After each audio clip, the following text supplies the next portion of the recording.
Extra urgente. Juez retrasa sentencia del Patriota New York a la espera de fallo de Corte Suprema sobre inmunidad. El Patriota presume de una enorme recaudación de fondos en el segundo trimestre. Sentencia de la Corte Suprema mantiene al Patriota dentro de la ley. El vicegobernador de Texas, Patrick, dice: los demócratas prepararon a Joe para que fracasara. Comenzamos el bloque informativo en Extra News.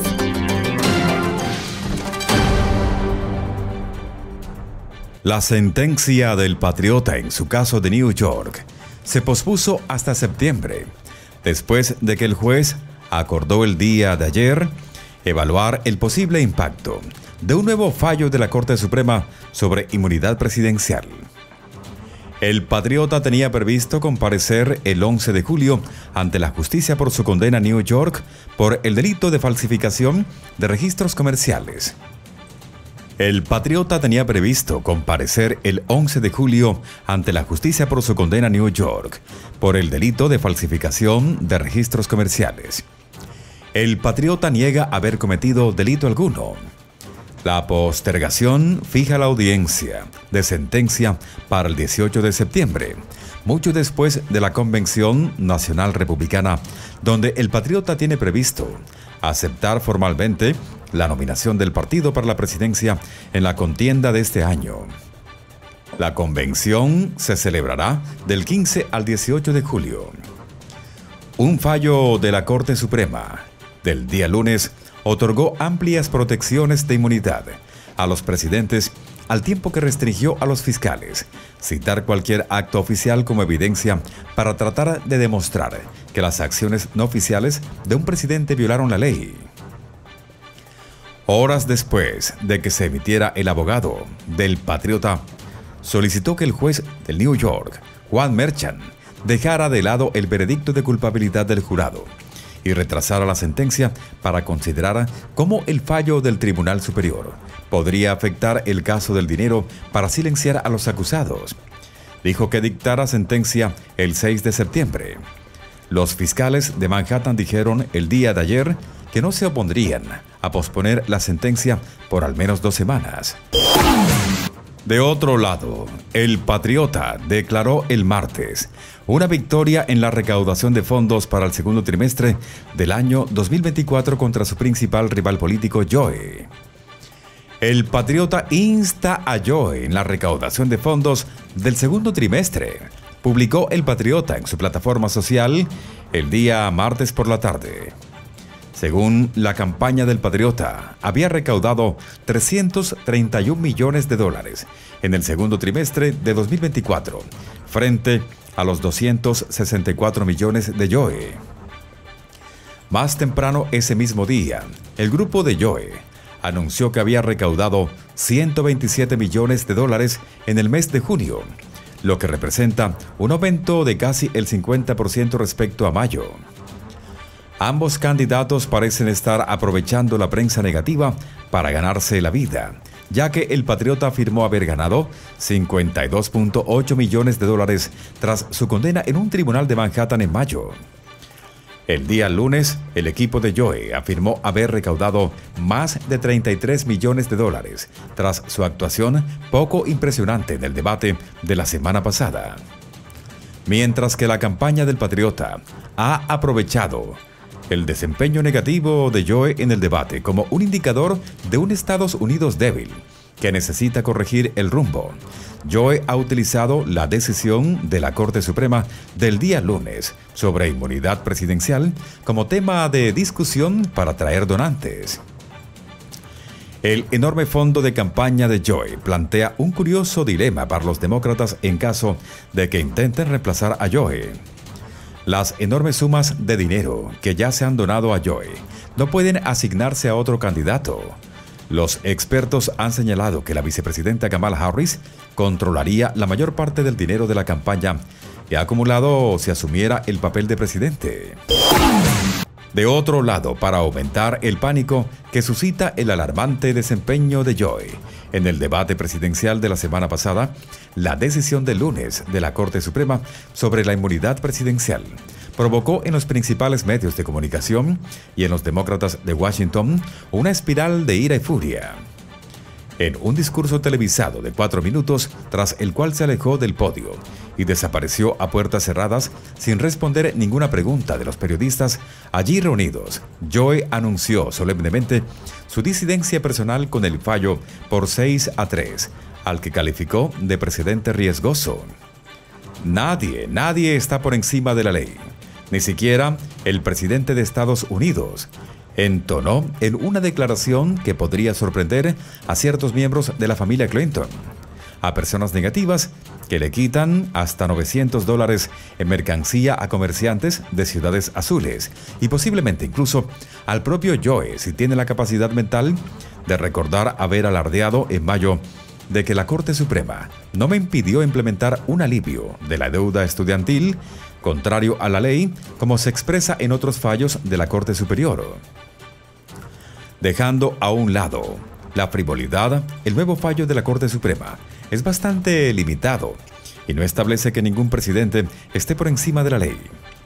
En primer lugar, el fallo señala que la naturaleza del poder presidencial otorga al expresidente inmunidad absoluta frente a la persecución penal por acciones comprendidas en su autoridad constitucional concluyente y preclusiva. Y tiene derecho, al menos, a inmunidad presunta frente a la persecución penal por todos sus actos oficiales. Estas restricciones son coherentes con un memorando vinculante interno del Departamento de Justicia de 1973, que argumentaba que procesar a un presidente es inconstitucional porque él es el jefe simbólico de la nación, y que herirlo mediante un proceso penal es paralizar el funcionamiento de todo el aparato gubernamental, tanto en asuntos exteriores como internos. En 2000, el Departamento de Justicia emitió un memorando que confirmó esa decisión. Los fiscales especiales Leon Jaworski, Ken Starr y Robert Mueller se atuvieron a esas directivas en sus investigaciones sobre los presidentes en ejercicio Richard Nixon, Bill Clinton y Donald Trump respectivamente. ¿Significaba eso que esos presidentes estaban por encima de la ley? Lejos de ahí. El razonamiento del Departamento de Justicia, que se mantuvo durante el último medio siglo y ahora está parcialmente consagrado en el derecho constitucional con respecto a los actos oficiales, reconocía implícitamente que cualquier posible delito cometido por un presidente mientras estaba en el cargo podía ser juzgado a través del mecanismo de juicio político que se encuentra en el artículo 1 de la Constitución. Si bien el procesamiento por actos oficiales ahora está fuera de los límites, el fallo de la Corte Suprema no altera, anula ni prohíbe los procedimientos de juicio político que pueden resultar en la remisión de presidentes y otros funcionarios federales al Senado para su procesamiento luego de una votación por mayoría simple para el juicio político en la Cámara de Representantes. Una condena en el Senado resultaría en la destitución del cargo y posiblemente la prohibición de ejercer cargos públicos en el futuro, así como la remisión a un proceso penal. Además, el proceso de destitución de un presidente u otro alto funcionario no está limitado en el tiempo a la permanencia en el cargo. El segundo proceso de destitución del patriota y el consiguiente juicio en el Senado se produjeron después de que dejara el cargo en 2021, al igual que en el único caso similar, el juicio político de 1876 al secretario William Belknap de Pugna, que fue juzgado por el Senado tras su dimisión. No hay ninguna razón por la que un proceso de destitución no pueda llevarse a cabo de esta manera contra cualquier presidente actual o futuro, incluso si goza de inmunidad judicial por sus actos oficiales. En teoría, el propio patriota podría ser sometido a un nuevo proceso de destitución y, si la iniciativa tiene éxito, sancionado mediante ese proceso. La limitación a los actos oficiales de la inmunidad presidencial subraya otro elemento importante de la sentencia en la Corte Suprema, que añade específicamente que no hay inmunidad para los actos no oficiales. En otras palabras, un presidente que comete un presunto delito fuera de su capacidad oficial ahora es inequívocamente susceptible de procesamiento y está sujeto a la ley. En el caso del patriota, si los cargos en su contra se derivan de actos oficiales, será decidido ahora por la misma jueza federal, Tanya Chutkan, quien falló 2 veces en contra de las mociones del patriota para que el caso de Washington en su contra fuera desestimado por motivos constitucionales. Chutkan, quien fue designada por el expresidente Barack Obama y donó a sus campañas presidenciales, que incluyeron a Joe en la fórmula como candidato a vicepresidente, también ha hecho declaraciones que parecen sugerir que el patriota fue responsable de los eventos del 6 de enero del 2021 y se ha negado a recusarse a pesar de estos aparentes conflictos de intereses. En este sentido, el patriota no está en modo alguno por encima de la ley, aunque tendría derecho a apelar a una decisión adversa de Chutkan. Además, el proceso casi con certeza retrasará el juicio hasta después de las elecciones. No nos equivoquemos, la verdadera razón por la que los críticos del patriota están tan preocupados por el fallo no tiene nada que ver con la igualdad ante la ley. Si así fuera, ¿por qué Joe, en su breve discurso nacional posterior al fallo, lamentó que su oponente probablemente no volvería a ser juzgado antes de las elecciones? Si se trata de una cuestión puramente de justicia y no de política, ¿por qué importaría el momento del juicio? ¿Cómo revelan los detalles? El patriota sigue siendo vulnerable a algún tipo de riesgo legal en todos los ámbitos, como lo será cualquier posible o futuro presidente que cometa un posible o una posible conducta delictiva en dicho cargo. Nadie será jamás un rey, aunque incluso los reyes, en la práctica del derecho consuetudinario angloamericano, han sido considerados personalmente responsables de supuestas conductas negativas, y en el caso de Carlos I de Inglaterra, juzgados, condenados y ejecutados. Los críticos del patriota están enojados porque múltiples intentos politizados para impedir que el patriota vuelva a ejercer el cargo han fracasado, y parece probable que sigan fracasando. En la mayor de las ironías, estos intentos bien podrían ser los que lleven al expresidente a ser reelegido.